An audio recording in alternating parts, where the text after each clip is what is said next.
Hello students, आज मैं आपको लॉजिक गेट के बारे में बताने जा रही हूँ। तो प्लीज़ ध्यान से देखिए। लॉजिक गेट जो होते हैं बेसिकली 3 कैटेगरीज में डिवाइड होते हैं, है ना। बेसिक गेट्स, फिर दूसरा है यूनिवर्सल गेट, ठीक है, तीसरा है आपका अर्थमेटिक गेट। बेसिक गेट होते हैं हमारे नॉट, एंड और, राइट। यूनिवर्सल गेट है नैंड एंड नॉर, ओके। और अर्थमेटिक गेट है हमारे पास, वो है हमारे पास XOR and XNOR, okay okay. XOR and XNOR। XOR को हम एक्सक्लूसिव और भी बोलते हैं और एक्सक्लूसिव नॉर भी बोलते हैं। तो अभी तो आपको बहुत ज़्यादा मैच लग रहा होगा, बट मैं आपको धीरे धीरे स्टेप बाय स्टेप बताऊंगी तो आपको ये चीज़ें समझ में आ जाएंगी। तो स्टार्ट करते हैं हम। तो कोई भी गेट जो है वो एक्चुअली हमारी इनपुट आउटपुट के टर्म्स में क्या आती है, इसके लिए हम देखते हैं ट्रुथ टेबल। तो हम ट्रुथ टेबल से ही स्टार्ट करते हैं। बेसिकली हमें गेट्स के बारे में ट्रुथ टेबल अगर चीज़ें पता हों तो भी बहुत आसानी से पता चल जाता है। एक्चुअली कोई भी गेट ट्रांजिस्टर्स का कॉम्बिनेशन होता है, ठीक है। ट्रांजिस्टर का अगर एज अ इन्वर्टर अगर हम देखें तो हम उसे नॉट गेट बोल सकते हैं, ओके। ट्रांजिस्टर को एज अ इन्वर्टर अगर हम देखें तो हम इसे नॉट गेट बोल सकते हैं। Not get is actually a inverter. जो भी हम इनपुट देते हैं, जैसे अगर हमने इनपुट ए दी है तो हमें हमेशा उसका बार मिलेगा, ए बार, क्लियर।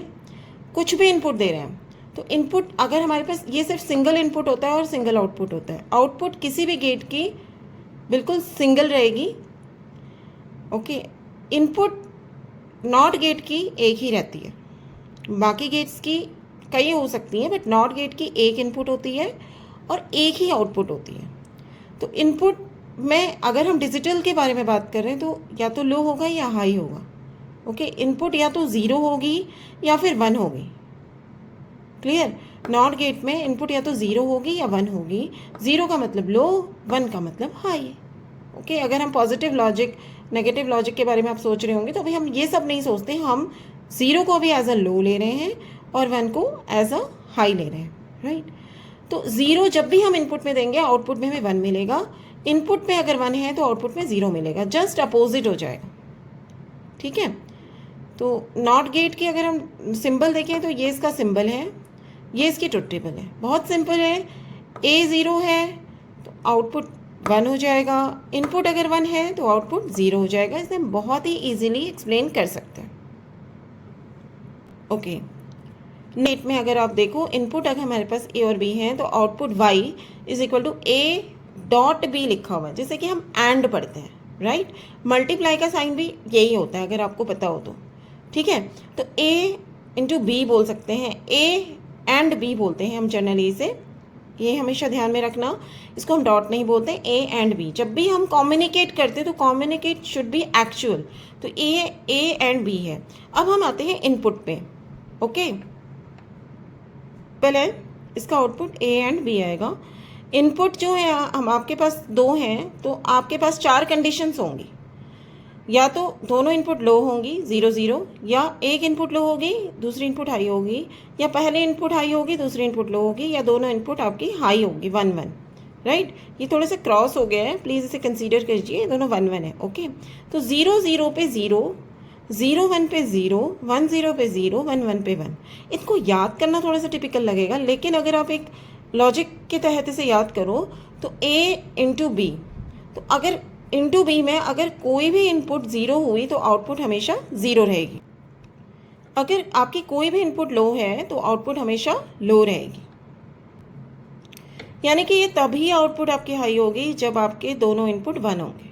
अब ऐसा है कि आपने तो ये 2 के केस में करा, अगर इसमें 2 की जगह 3 वेरिएबल होते ए बी सी तो भी आउटपुट तभी हाई होती जब ए बी और सी तीनों इनपुट हाई होते, ओके। 3 इनपुट के केस में अगर मेरे पास एक लॉजिक गेट है जिसके कि 3 इनपुट है,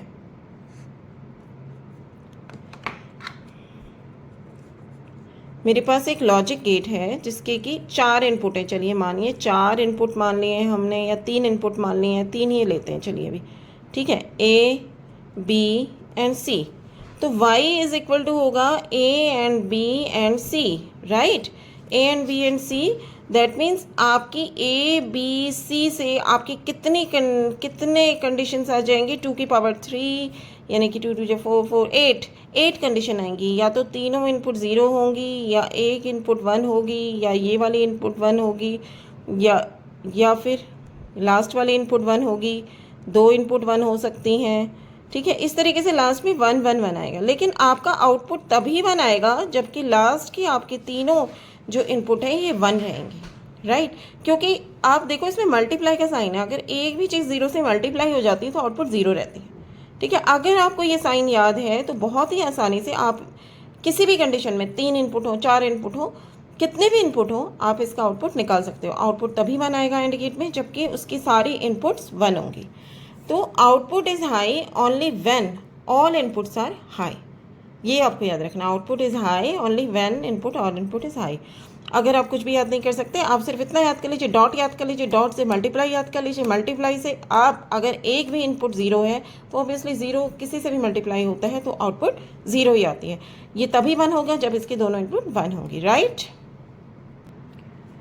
नेक्स्ट है हमारा और गेट। और गेट का सिंबल ये है, सिंबलिक रिप्रेजेंटेशन। इसका जो आउटपुट होता है y is equal to A plus B, plus नहीं बोलेंगे इसे और बोलेंगे, ए और बी।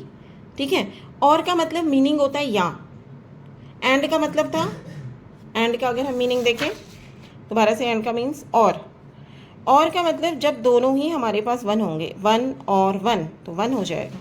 ठीक है, या का मतलब है कोई भी एक इनपुट अगर 1 होगी, 0 या 1, तो आउटपुट 1 रहेगी। देखिए इसमें कोई भी एक इनपुट 1 है तो आउटपुट 1 है, दोनों इनपुट 1 है तब तो 1 ही है, लेकिन कोई भी एक इनपुट 1 है तो आउटपुट 1 है। और का मतलब या 0 या 1 या 0 1, तो कोई भी इनपुट हाई होगी आउटपुट हमेशा हाई रहेगी। इसमें भी 2 इनपुट का हमने 4 वेरिएबल्स बनाए और 4 में आप देखिए जब दोनों इनपुट 0 होंगे तभी आउटपुट 0 आएगी। तो इसको भी हम लिख सकते हैं output is high when any input is high. कोई भी इनपुट हाई होगी तो आउटपुट हमेशा 1 रहेगी।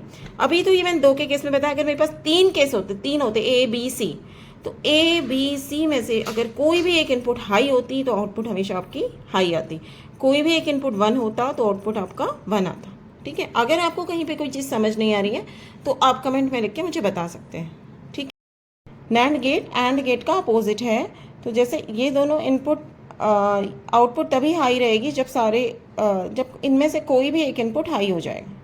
ठीक है, बिल्कुल एंड गेट के अपोजिट है। अगर आप देखो, मैं एंड गेट की आपको ट्रुथ टेबल दिखाती हूँ। यहाँ देखिए एंड गेट और नैंड गेट में फ़र्क देखिए।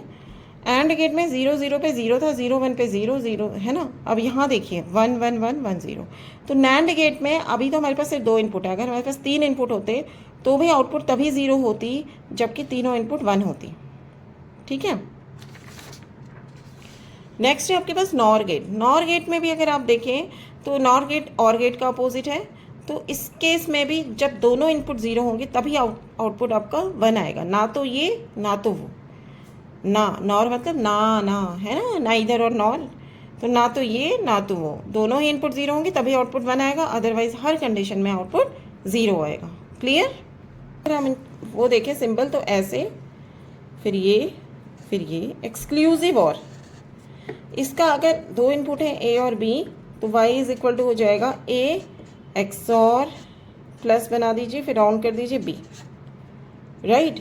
अगर हम इसकी ट्रुथ टेबल देखें तो ए बी वाई, तो 2 इनपुट है तो 0 0 होंगी, 0 1 होगी, 1 0 होगी, 1 1 होगी। आउटपुट तभी 1 होगी जब दोनों में इनपुट एक दूसरे के अपोजिट है। देखिए 1 1 यहाँ पे 0, जब दोनों सेम है तो आउटपुट 0 रहेगी, जब दोनों अपोजिट है तो आउटपुट 1 रहेगी, राइट।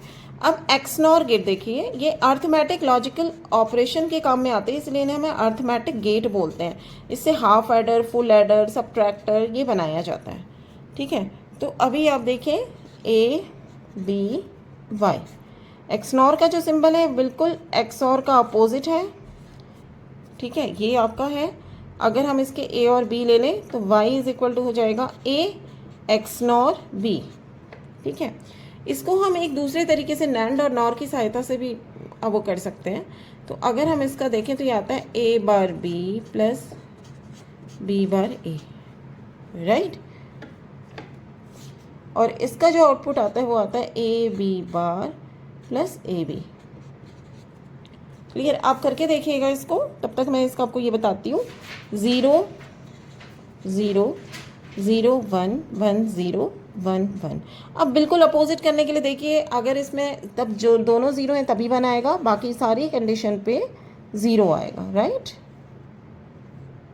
ये देखिए, सॉरी 1 1 पे 1 आएगा, सॉरी 1 1 पे 1 आएगा, 0 0 पे 0 आएगा। ये तभी होंगे जब क्या कहते हैं, अगर यहाँ पे 3 इनपुट हों, ठीक है, 3 इनपुट हो, दैट मीन्स जब ऑड नंबर 1 होंगे, 1 ऑड नंबर होंगे तभी आपका आउटपुट 1 आएगा।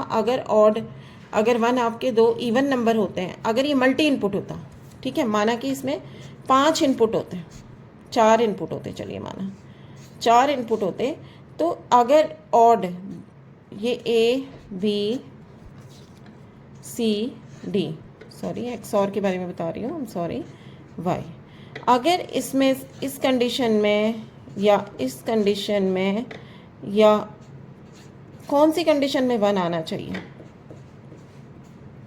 तो अगर आप देखें जब चारों 1 1 हैं तो आउटपुट आपकी क्या आएगी, 0 आएगी। ये 2 1 हैं तो भी आउटपुट 0 आएगी, ये 2 1 हैं तो भी आपकी आउटपुट 0 आएगी, ये 2 1 हैं तो भी आपकी आउटपुट 0 आएगी।